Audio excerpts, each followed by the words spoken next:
Good morning, everyone, and welcome to another edition of the Big Joel Show. I'm very excited this morning. I have Jessi, not going to butcher her name, Sgarlata, with me from the great city of Nashville, Tennessee, which those of you that don't know is one of the fastest growing markets in the country. We're going to talk a little bit more about that as well. Jessi she has a big, massive bio here, so I'm not going to read the whole thing, but she's currently with Compass, recently with Compass, yes. Right? With Compass Real Estate. Jessi's 35 years old, and everyone listen to this because this is really cool. She got into real estate right out of college, and I always talk, and I want to talk to you about this today a little bit, Jessi, about it's such a great business, and young people aren't getting into it. You know, the average age of agents, I think it's 57 from NAR right now, and I always say to young people, man, this can be a great career. So it's interesting and cool to be talking with somebody today that literally graduated college. I know you got a master's in education, which is interesting, but got right into real estate. So just a couple of things. 2016, 73 units for $24 million. 2017, 62 units. And year to date so far, this is probably through November, 58 units for $25 million. In Nashville Metro. Are you really more of a Franklin type of person, or are you everywhere? Yeah. So we always say we work everywhere from Hendersonville to Spring Hill. Hendersonville is a northern suburb and Spring Hill is a southern suburb. So kind of the whole middle Tennessee, but our bread and butter is really Williamson County, which is Brentwood and Franklin, the majority. And for those of you listening that don't know, I happen to know because I've been there a couple of times. That is Nashville Metro. That is the suburbs of Nashville, pretty affluent suburbs of Nashville. And I think if I do it right, it's southeast, right, of the city, or due south. Due south. Okay, due south of the city, and it's growing like gangbusters, right? Yes. Crazy. Yes. You guys actually have bad traffic now, right? Well, we're getting there. Yeah. We're almost on par with Atlanta, so we're hoping that we can figure that out exactly. before it gets too bad. So I met Jessi probably a couple of years ago now. I was doing a little agent event in Nashville, and we met, and then of course, followed each other on social media. And I asked Jessi if she would be on the show. I knew she'd be a great interview, and I knew that everyone listening would get great insight from her because she runs her business actually pretty traditionally, not with all kinds of bells and whistles going on.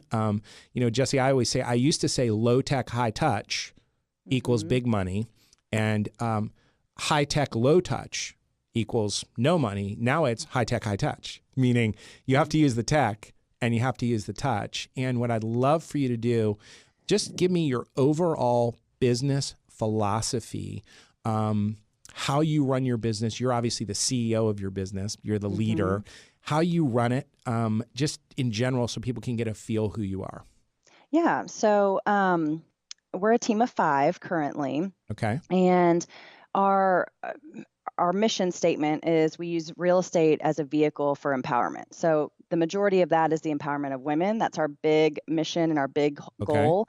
But the way we run our business and our business model is a referral-based business strictly. So if there's any type of marketing decisions that need to be made or conversations that are being had with our clients or our sphere of influence, it's all revolving around that referral base.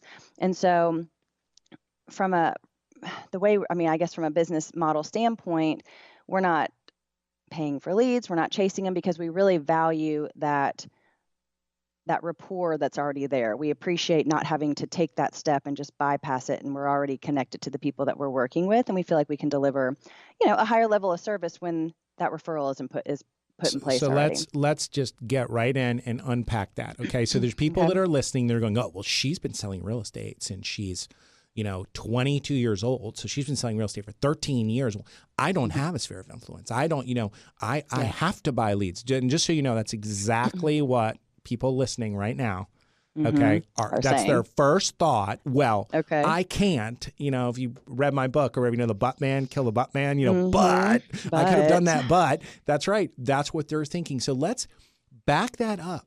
Okay, go backwards. I'm sure you have a CRM. I'm sure you have all that, but really break it down because I personally feel, you've seen me talk before, you could be in the business 2 months and have a sphere of influence. Well, and that's, I think it's a As paradigm. soon as you said, as soon as you said, these people are going to say, I don't have a sphere of influence. Everyone has a sphere of influence. That's right. Open up your contacts or you're in your phone, scroll to the bottom, you can see how many numbers you have in there. Like, that's your sphere. Start there. And yes, I mean, I've been in this is my 14th year, but I didn't really focus on real estate until 2012, probably. I mean, until then, I was like focused and busy, like getting married and having kids and trying to be a stay-at-home mom. And I just, after I had my second, I realized that it just wasn't meant for me, and I needed to go back to work. So it really wasn't until 2012 that I really started focusing on real estate. And it doesn't matter if you've got 10,000 people in your database or your CRM or 10 people. Start with those 10 people, because the people that know you, like you, trust you, and want to see you succeed are the people that are going to bring you business and are going to support you. It's not the cold leads that you're paying for off of these sites that are meant to devalue you. That's a great statement. Devalue. And I just came back from Jacksonville. I was in Jacksonville for a couple of days, and they took me. I was with one of my clients, and they took me to a party, a real estate, a holiday party, and the big talk was all about the largest lead gen provider. And the fact that people were paying for premium access, and they were calling, and the lead was already gone, and they were like, "Well, where'd it go?" Yeah. Well, why are we paying for this? Well, but they have all their own agents and their own mortgage company and their own. Okay, what am I doing? And I was looking at the agents, and I'm like, I said, listen, you honestly do not need that. You don't need any of that. All you need is a phone and your fingers and your mouth, to get started. And I think too that for the agents who are out there and new and they're wondering, how do I start? Who's the first person I call? What's the first thing I say? Vulnerability touches people, reaches people, allows you to connect with people. So going into things thinking that you need to know everything and be a professional and an expert in this industry, if you're only in it for, a couple months, tell them, I've only been in this a couple months, but I'm really trying to make this my living. I'm very passionate about real estate. And the fact that I don't have a lot of clients right now just means that I could serve you or your friends 150% because they'd be my only focus. And I think people can appreciate just honesty. People are tired of the BS and tired of the sales pitches. They just want you to be you, and that's why they're friends with you. That's why they work with you. Yeah, people ask me about that all the time, and I just wrote that down, by the way. Vulnerability touches people. That's by the way, I'll be swiping and adapting that. I will quote you, but that overcomes every objection that everyone has. People ask me all the time, Joel, if I had $1 for every time someone said, do you have a script for that? When I'm either in front of a group or I'm one-on-one, and I'm like, no, you don't need a script. You need keywords, but you don't need a script. You do need some keywords, like I'm new, I'm not that busy yet. Those are keywords, but you don't need a script. You're going to sound like a robot, and you need to sound like you. And what you've just done is we could end this right now, and literally you provided a ton of value because you just told a bunch of people, hey, listen, get over it. You don't need a script. You don't need something shiny. Just pick up the phone and actually be honest. Yeah, do you and be honest. So that's really good advice. Before we get into your business a little bit, tell me what words you would have for someone new getting into the business right now. I just want to talk about it right away. Like young. Words of advice? Like young. If you're 24, you want to start selling real estate right now. If you're listening to this, you're 24, and you're sitting in your office, and they sold you a big book of goods. It doesn't matter what big, huge broker you work for. And you're literally looking around, eating donuts that somebody left there, thinking, why did I get into this? Nothing is happening. Or what would you tell those people? Because I still think one of the greatest careers ever for young people to get into. I think if you start doing this when you're 24, when you're 34, you should have rental properties. You should have a lot of money in the bank. You should be, if you just work, right? Yeah. What would you say? Do what you need to do. So my biggest piece of advice for people who are new into the business, and the ones who are sitting around, I've got 6 hours. What do? I don't have anyone, I don't have clients to show. Start with systems. Start building systems. And that's something that I didn't do from the beginning. I worked a lot on relationships, which I think is very important. And I was just focused on, getting out and trying to show as many houses as I can. And then slowly but surely your business starts to grow. And now all of a sudden you're producing and you don't have systems in place. And so that was a big thing for me. And I think part of it was that I didn't know where to start. I didn't know what systems meant. And I struggle with that. I need someone to say, hey, here's a list of 6 things. Do these and put a check mark by them and you'll know you've done it. So like literally starting a database, even if that's just an Excel spreadsheet, I'm all about keeping it simple. I don't think you need big, fancy, expensive CRMs, especially when you're new. I think it's a waste of money. But go through, gather all the people first name, last name, address, birthdays, anniversaries, kids' names, dogs' names, animal names. If you can talk to people about their animals, they'll go nuts. So get all that in one spot. Just to interrupt you for 1 second before you go. So I want to make sure everybody heard that, okay? You don't need anything fancy. Jessi, I'll tell you some of the best agents in the country when I talk about CRMs at events. Guess where their CRM is? It's their contacts in their phone.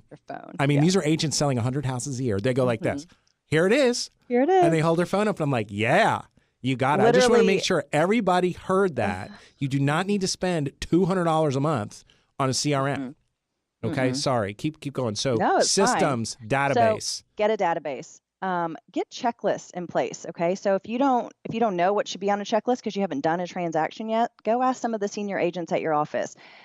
Before you go under contract, what should you be doing? Now you've gone under contract. What do you do now? Now it's post-closing. What are the steps you do post-closing? And start compiling that. And then as you do more transactions, you're going to see, I need to add that to the checklist. I need to be doing that every time.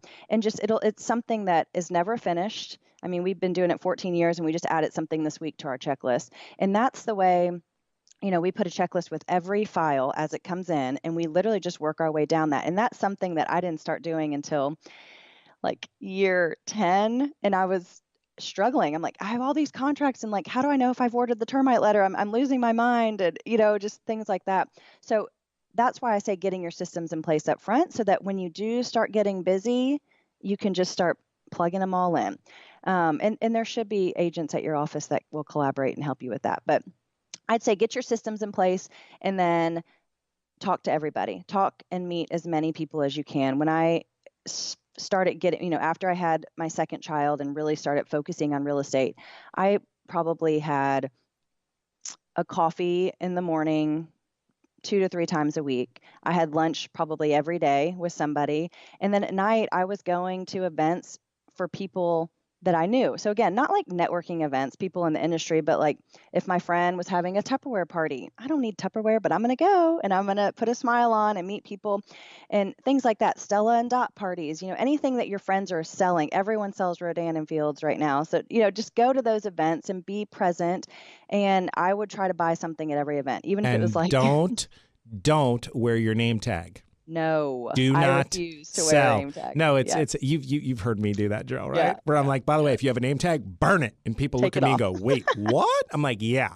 That's like literally wearing a T-shirt that says, "Hi, my name's Jessi. Who do you know who might be interested in buying or selling a house today?" And literally everyone runs from you.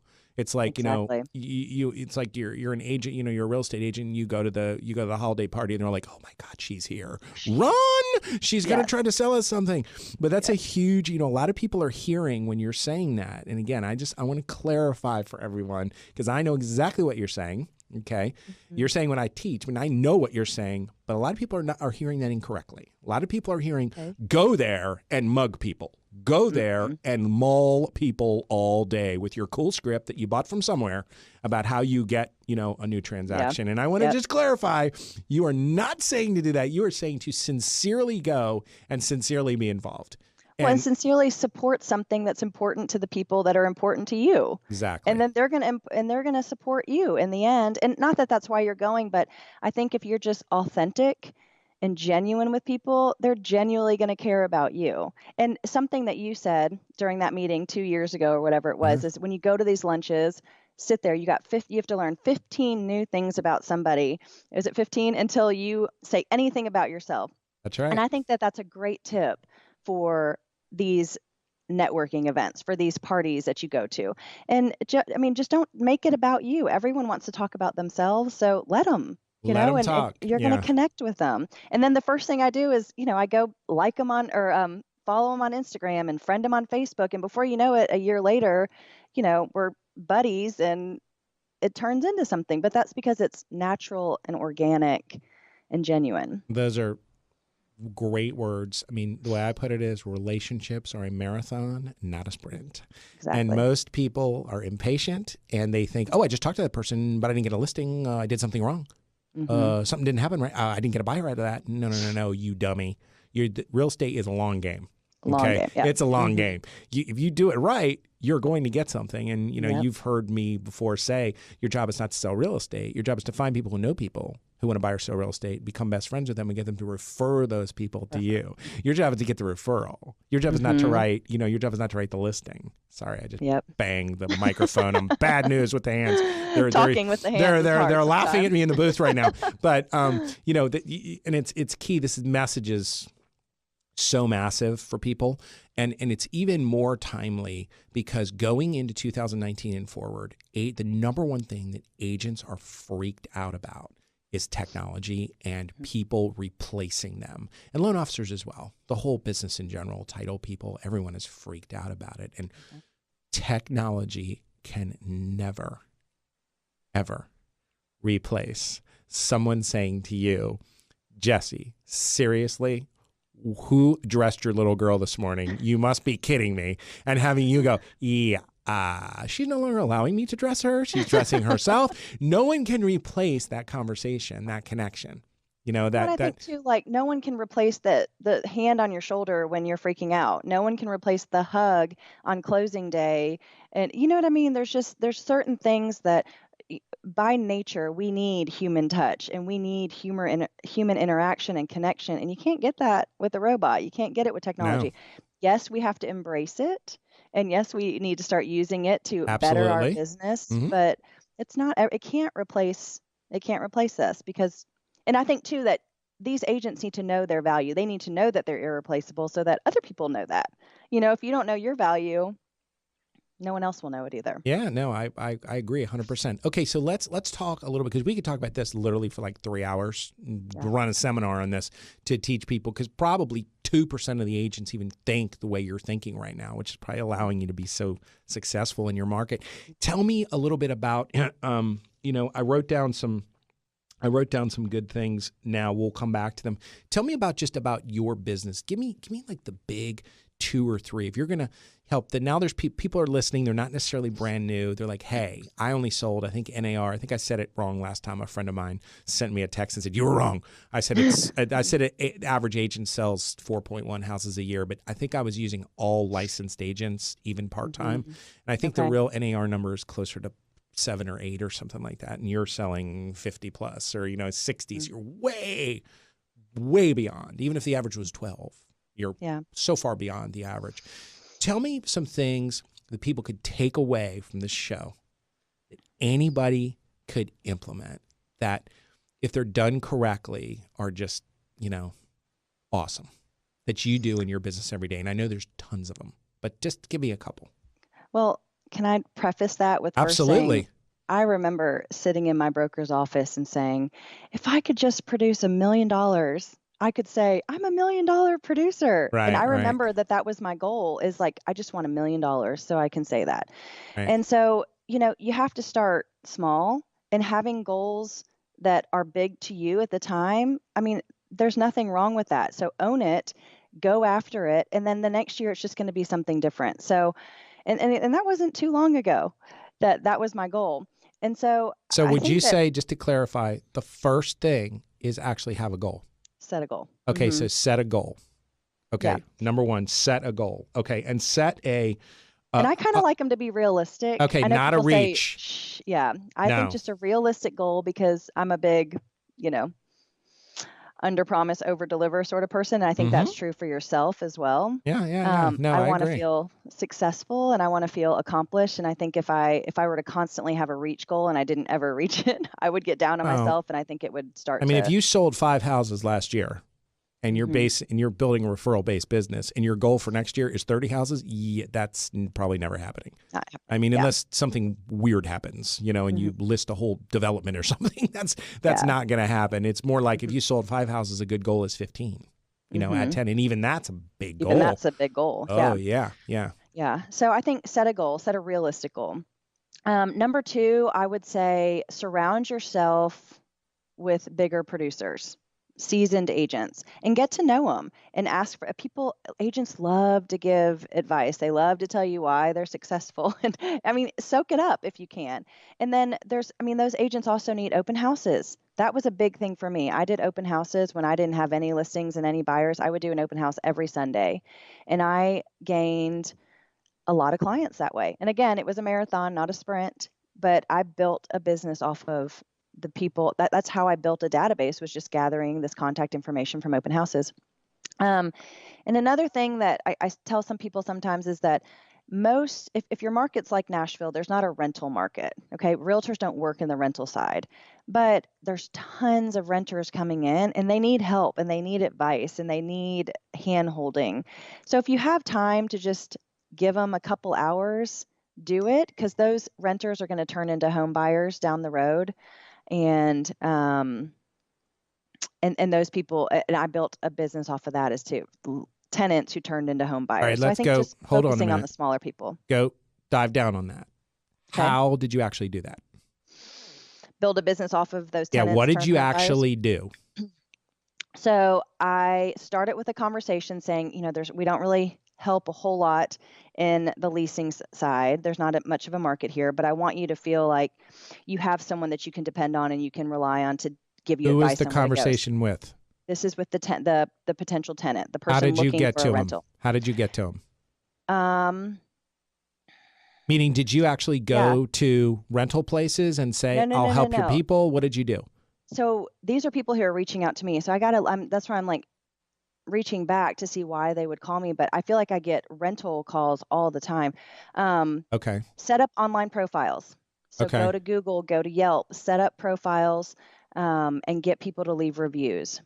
Okay. And I think that's where most of my cold leads come from, is people reading reviews and then contacting me. Okay, got it. Okay, so what you did is, instead of saying, see you later, alligator, I don't do that, you embraced and said, no, we don't do rentals, but I can help you with the market in general. And then they became your client and went in your database. So long game. So instead of the old, oh, you mean nothing to me, I can't make money off you, bye-bye, you took that a totally different way. And built a relationship, yeah. And a lot of those people actually too, I mean, they were looking to rent, and then I would tell them, have you even looked at purchasing a home? Do you know what it would cost? And I had 2 or 3 in 1 year who the rental price was the same as the mortgage payment, so they ended up purchasing. And I didn't go into it trying to convert them over to a home buyer, but it just happened to work out that way. So I think that, again, when you go back to just being genuine and authentic, people start to trust you and they take your advice to heart. They're not going to think you're just selling them something. So, I think that's a good place to start. Okay. So the message there, I'm going to unpack that message, because that's actually a big, big, massive message that's hard for a lot of people to wrap their arms around. All of sales training is basically, okay, call 100 people, haze them, get 4 people to say yes and 2 people to buy something and maybe 1 person. I mean, it's just it's a cold call game. And really, a lot of the sales training is told, hey, you can't get anything from that, keep going. Can't get anything from that, keep going. And there's lots of agents that don't understand the value of the long game. Referral-based agents understand the long game in a big way. And, they're thinking, well, I just talked to somebody that called me by accident because they want to rent, in Franklin or something. And I just talked to them for 45 minutes. What happened? I didn't make any money. I didn't get a sale. I didn't get a listing. And they're missing the whole point, that if they did it right, they're going to get a sale or they're going to get a listing. They're going to get something. It just might not happen for 2 years. And in fact, when you say several, keep great comment, because that person is going to tell the other person that's come, hey, you should call her. Wait, why should I call her? She's not the rental person. No. She's like the Nashville person. Call her. She'll tell you, rent here, look here, whatever it is, I call it BASOI, be a source of information for them. And then there's obviously the long game. And, with a lot of agents not selling nearly as many houses as you are, they got a lot of time on their hands, don't they? Yes, they do. And so for them to think that they don't want to do that because that's not dollar or producing activity, I think is insane. personally. I think you probably Yeah. feel the same way. Yeah. I mean, I think it just takes time, and even not even real estate related. We tell our clients or anyone I know, like, if you ever need anything, I want to be your first call. If you need you know, a carpet cleaner, call me. I have tons of them that I've vetted and that I've worked with before, and I know you'll be getting somebody good. Now, carpet cleaning has nothing to do with real estate. You're not selling your home, you're cleaning it because your dog peed on it. Like, but I want to be that person for you. I want to be the first call for anything. And so I think not just are you renting, are you buying, are you selling, but do you need, a hairdresser referral? Call me. I know a great girl. Where do your kids go to the pediatrician? Call me. I have a great person. So, because that just starts the conversation. You're building trust over time, and you're a trusted advisor for everyone you know in all walks of life. And that's what I want to be. I don't want to just be real estate. I want to be their go-to girl. You're making me happy right now. You know how I feel about that. You know how I feel about that. You're making me happy. You heard me talk about that for an hour. I mean, that's where it's at. I'm a real estate expert. Front fence to the back, to the back fence, front yard to back fence. Anything in between is me. Call me for everything. Okay, great. So we have set goals, which most agents don't have, or they're not realistic. Surround yourself with seasoned agents. Do open houses. Okay. Get into your business a little bit. I want you to talk just a little bit about social media, because I personally think you use social media perfectly. And I tell agents all the time, that are super heavy with their business and their social media. I tell them all the time, I'm like, listen, I know somebody told you to do that, but I'm telling you, people are unfollowing you. They don't want to see your new listing every day in their feed. They want to see your crazy daughter who dressed herself, you know what I mean, or whatever, or you at the Predators game, or you, this is quoting stuff you just did, or you in Italy with your husband drinking wine and gaining 10 pounds, eating pasta, whatever. They want to see that. And that provides a platform for you to actually engage at a way deeper level. Because, I mean, if I put something on your Facebook that says, you were in Italy and you were doing something, and I did and then I was like, ooh, is that really good cab or something, right? Or is that a really good? Immediately, what happens, right?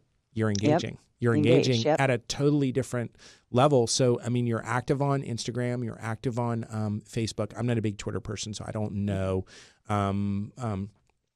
We do Twitter, we do LinkedIn, we do all of them, but Facebook and Instagram are that's where it's at. So tell everybody a little bit what your theory is there in practice. Not necessarily the tactics. You can just tell everyone what's your Instagram, so they could pop on and follow you. Just say it on here. It's Jessi Sgarlata, which is not easy. There's Jessi and Sgarlata. You'll see it on the podcast. So if you want to see it, or if you're in mine, you can find Jessi. Mine's just my name. You can find Jessi that way if you want to see what she's putting up. But go ahead, keep going. So I have two theories when it comes to social media. The first one is there's a lot of people who say, well, I don't want my personal life out there. I don't want people to see my kids. I don't want people to know what I'm doing this weekend or know that I'm traveling. So I'm going to have a personal account and I'm going to have a business account. And I think that's a big mistake for people. I think you should have one account and that's it. And the fact of the matter is it's 2019. And if people want to find you or know what you're doing or know who you are, they're going to find you. It doesn't matter if you have a social media account or not. It's the big eye in the sky. Someone's going to find you. So get over it is my number one advice. And merge those accounts. And then now, Jessi, you realize you just upset a whole hundreds of social media experts that sell things to agents, telling them to have a page and a personal, because what you just said is like me talking to myself. It's exactly what I tell agents all the time, and they look at me cross-eyed. What do you mean? I'm like, I'm right. They don't want to see that. I mean, they want to see this. Yeah. Yeah. I mean, I just think about somebody, to all those who are listening, that you follow that's a business. And if they just constantly put up, what their sale was of the week or what their specialty item of the week, I mean, it just gets old after a while. But if they do like a highlight video of one of their employees and how they overcame something exciting, well, now you're invested in this company and in this employee, and you want to see what he does and what happens next. And it's just a totally different game. So get over it, number one. And then number two, I have a little ratio that I do for I mean, I don't actually follow it, but it's just kind of something to keep in mind is that if you're going to post anything that's business related, I do it on a 4-to-1 ratio. So for every 5 posts, I want 4 of them to be personal and 1 of them can be business related. Okay, so for every 5 posts, 4 personal, 1 business that you can live with. Even better if it's 8 personal, 1 business, but at your worst case scenario is 4-1. Okay. That's my worst case scenario. And I think the reason for that is because I want these people to connect with me just the same way I would connect with that man at, that overcame something at the Bed Bath & Beyond Instagram post or whatever it was. Yeah.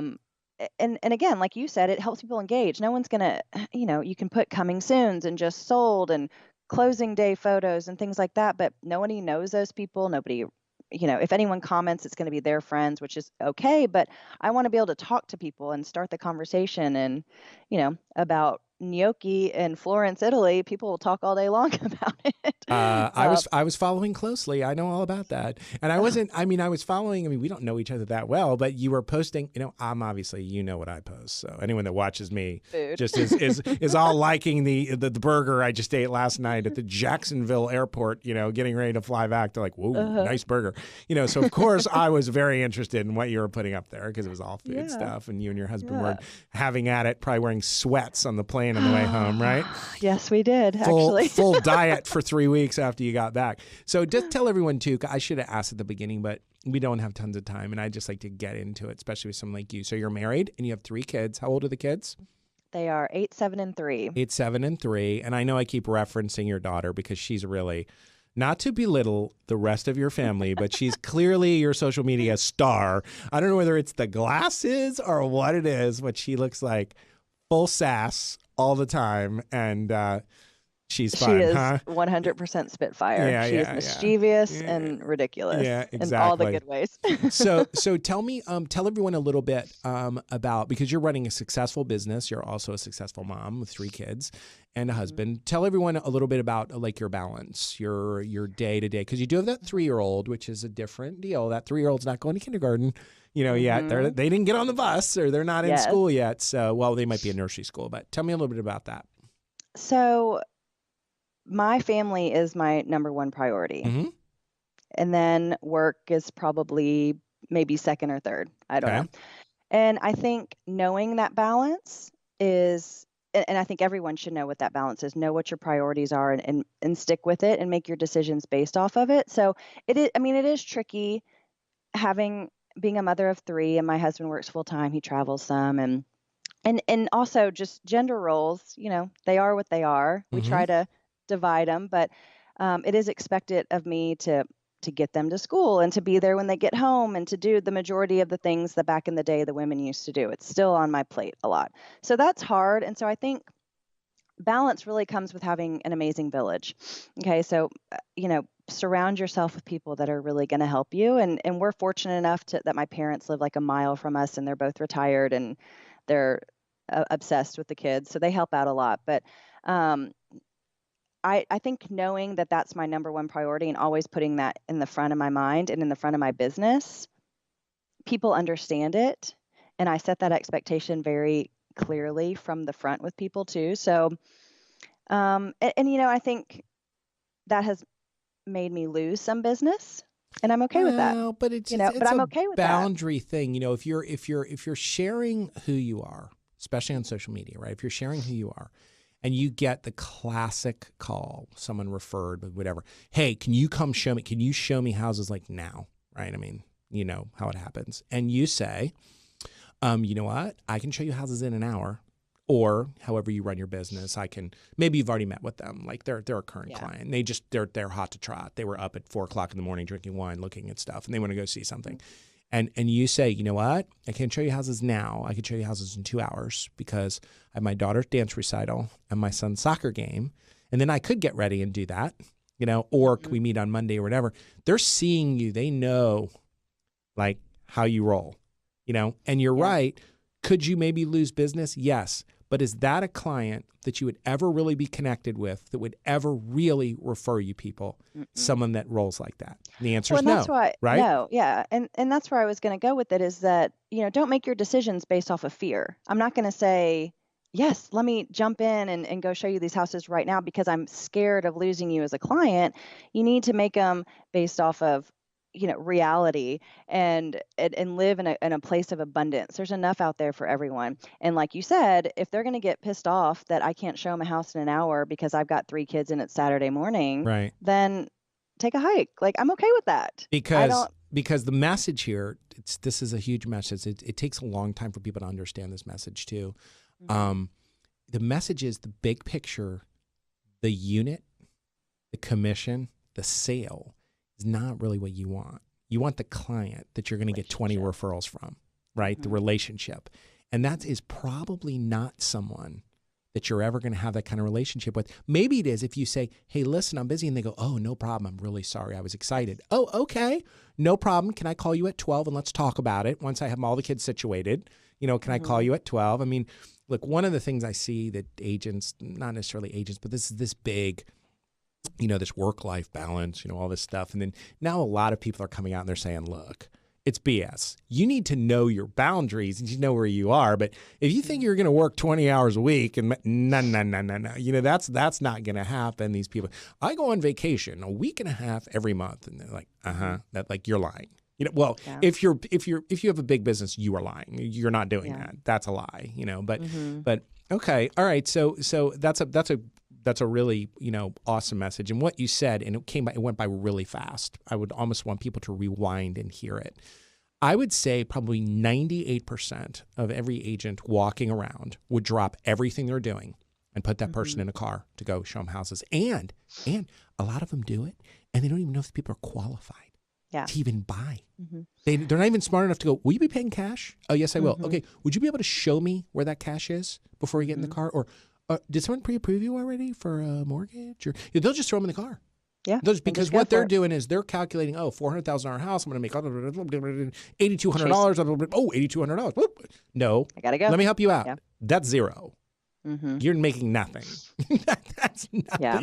You're making nothing. And I think that goes back to the systems too. When someone calls us, the first step is, well, you got to fill out a questionnaire, and then you got to come in and meet us. And then we'll get a game plan in place and we'll start going out to search. But none of that can happen without those 2 first steps. And I just had a guy this week he was totally bothered by that. Our questionnaire is too long. I don't have time to talk to you.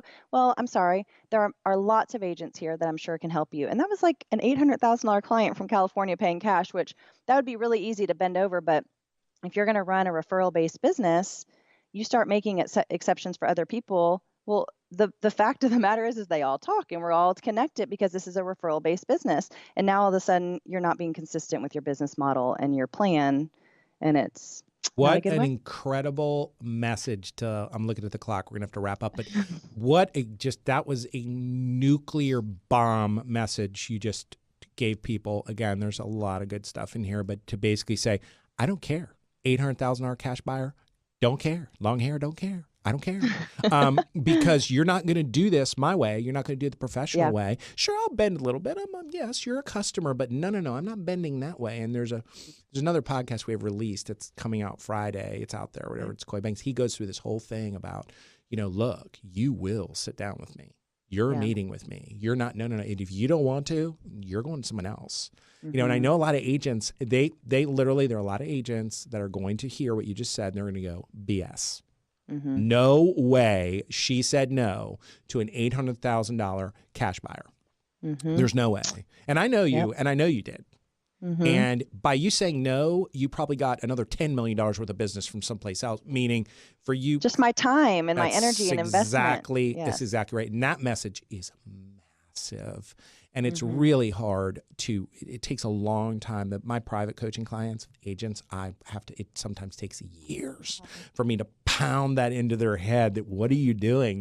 You're making zero on that, and you're also setting yourself up to fail. But I want to go back through a couple of things before you gave me so many, I was doing all kinds of notes here and you gave me so much cool stuff. Let me see if I can read this with this. Basically, to start Contacts, your SOI, your sphere of influence, which nobody knows about, what everybody thinks they don't have one. Okay. It's just your contacts. It's whatever's in your phone. Everyone and has you don't need a fancy database. Vulnerability touches people. So awesome. You don't need a script. Hi, it's Jessi.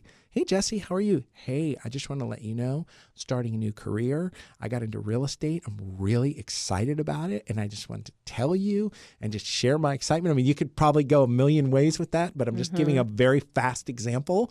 Yeah. There's no scripting. I don't have a script. I'm just going for it. You're not selling anything. You're just telling. You're just including. You're just being excited, and you're including people in your excitement. New agents, think big. Set up your systems. And again, I teach this all the time. This is what I say, Jessi. I'm like, look, you came to me because you want to triple your business.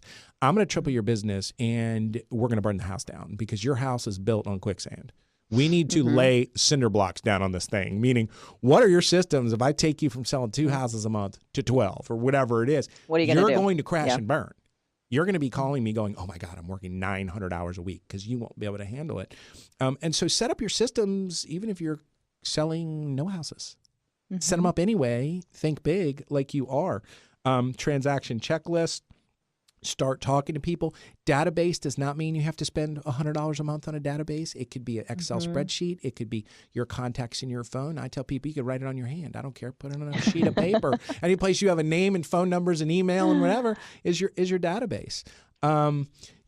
For more seasoned agents that aren't selling what they want to sell, again, realistic goals, not crazy goals. Surround yourself with seasoned agents, which is big.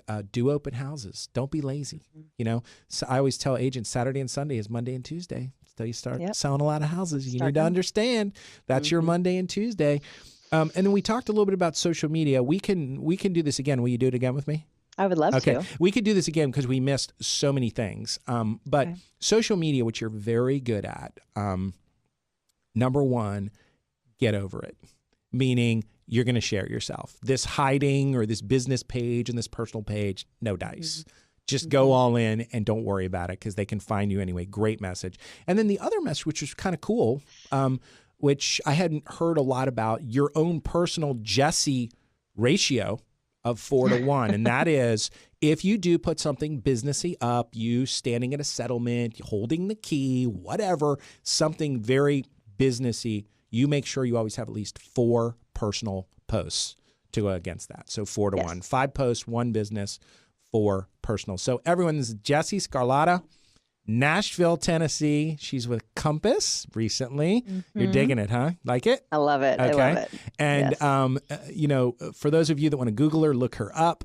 She talked about her Instagram. You can back into Facebook through her Instagram. And I'm sure they can find you on Twitter, find you anyway. And you gave, if I'm an agent listening to this, I'm going to listen to it 1, 2, 3, 4 times because there's a lot of really, really cool stuff in here. Good. So thank you so much for your time. I really appreciate it. And let me just tell everyone out there too, like if you ever need any help or advice, I don't feel like I had that when I was starting. So feel free to DM me and I'd be happy to help anyway. Wow. Listen to that, everyone. That's a big, you got to be careful. A lot of people are watching this. You might get lit up.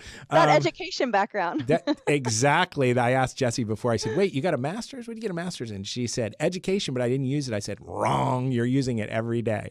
That master. Some of the best real estate agents out there came out of teaching profession. So I just want to let everyone know, if you like this podcast, if you're enjoying the Big Joel Show, please go on Facebook and share it or like it any place you consume your podcast. So Jessi, thank you so much. I really appreciate it. Look forward to seeing you next time I'm in Nashville.